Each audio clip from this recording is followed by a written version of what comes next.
जंगल के सारे पक्षी एक जगह इकट्ठा हुए। ऐसा लग रहा था कि उनके बीच कोई समस्या आन पड़ी है। उन सब के बीच तरह तरह की बातें चल रही थी। टूनी चिड़िया भी वहाँ ये सब सुन रही थी और देख रही थी। काकातुआ ने कहा, ऐसा लगता है जैसे हम बिना राजा के हो गए हैं। ये सोचकर मन भी खराब सा रहता है। इस बारे में तुम लोग क्या सोचते हो, जरा बताना। वहाँ खड़ा कौवा काकातुआ की बात बड़े गौर से सुन रहा था। काकातुआ के पूछने के बाद कौवे ने कहा, अरे टीकू भाई, गरुड़ हमारे राजा ही तो हैं। तुम्हें ये अच्छी तरीके से मालूम है, फिर भी तुम ये बात कह रहे हो। मत कहो मत कहो। तुमने कहा तो ठीक ही है कालू, गरुड़ हमारे राजा हैं, ये हमें भी मालूम है। पर वो नाम के राजा हैं, उन्हें क्या हमारी कोई चिंता है? आए दिन हमारे घोंसलों से अंडे चोरी होते रहते हैं। सांप आते हैं, आके अंडे लेकर चले जाते हैं। गरुड़ ने इसके बारे में कुछ सोचा है? हाँ, तुमने बिल्कुल ठीक कहा काकातुआ भाई। हमें जल्द से जल्द कोई नया राजा चुनना ही होगा। सभी पक्षियों ने पीकू मोर की बातों को सही ठहराया।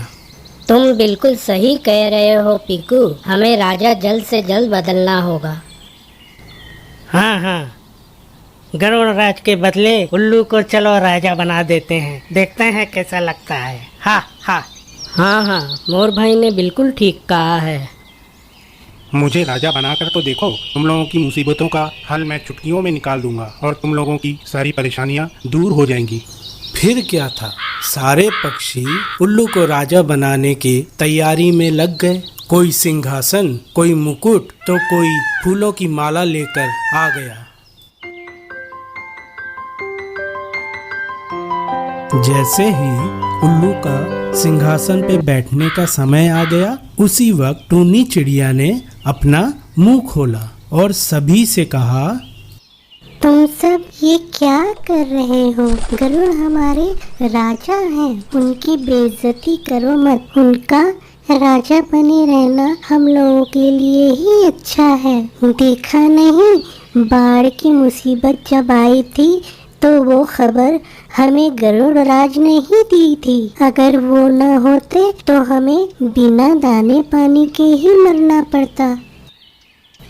तुम लोगों ने उल्लू को राजा बनाने का सोचा है। तुम लोगों को ये पता है क्या, उल्लू को दिन में दिखाई नहीं देता। अगर हम लोगों पर कोई मुसीबत आई तो उल्लू हमारी मदद भी नहीं कर सकता। इस बारे में तुम लोग फिर से सोच लो, फिर किसी नतीजे पर पहुंचो। टूनी की आवाज उल्लू के कानों में पड़ी। जैसे ही उल्लू ने उसकी बात सुनी तो वो मन ही मन में गुस्से से बड़बड़ाने लगा। मुझे दिन में दिखाई नहीं देता तो क्या, मैं टूनी की आवाज साफ समझ पा रहा हूँ। ये टूनी तो मुझे राजा बनने नहीं देगी। लगता है मेरे राजा बनने का सपना अधूरा ही रह जाएगा। टूनी की बातें सभी को पसंद आईं। सभी वहां से धीरे धीरे चले गए। उल्लू, जिसे राजा बनने का शौक था, उसे पक्षियों की फड़फड़ाहट सुनाई देती रही। धीरे धीरे वो आवाजें भी खत्म हो गईं और वहां सन्नाटा छा गया। अरे तुम सब चुप क्यों हो? सारी आवाजें बंद क्यों हो गई? अरे तुम लोग कहाँ हो? कहाँ गए तुम सब? ओह उल्लू, तुम्हें आवाजें सुनाई कैसे देंगी? कोई अगर यहाँ हो तभी तो आवाजें सुनाई देंगी। सब तुमको अकेला छोड़ अपने अपने घर चले गए। तुम्हारे राजा बनने का सपना वो तो अधूरा ही रह गया।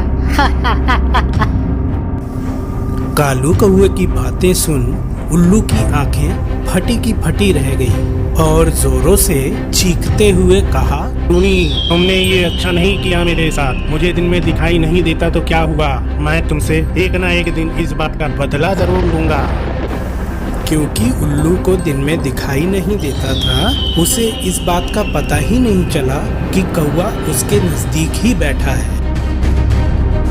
उसने टूनी के ऊपर अपनी सारी भड़ास निकाली और वहां से उड़ गया। कौवे ने भी उसकी बात सुनी। सुनकर वो सीधे टूनी के पास पहुंचा। तुमने उल्लू को राजा ना बनाने की जो बात कही थी उससे हम सबका भला ही होगा, पर उल्लू तुम्हारी इस बात से बहुत नाराज है। उसने क्या कहा है मालूम? उसने कहा है कि वो तुमसे बदला जरूर लेगा, तुम जरा बच के रहना।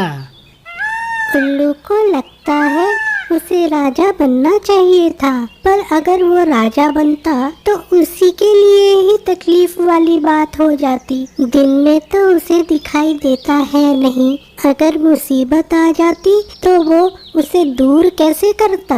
मैंने तो उसके भलाई के लिए ही कहा था। अगर उसने बदला लेने की बात कही है तो भी वो गलत है।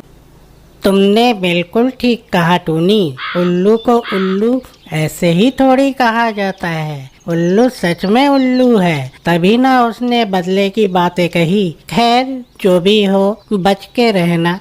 ये कहकर कालू कौवा वहाँ से उड़ गया। टूनी चिड़िया भी उल्लू की बातों को ध्यान न देते हुए अपने कामों में लग गई।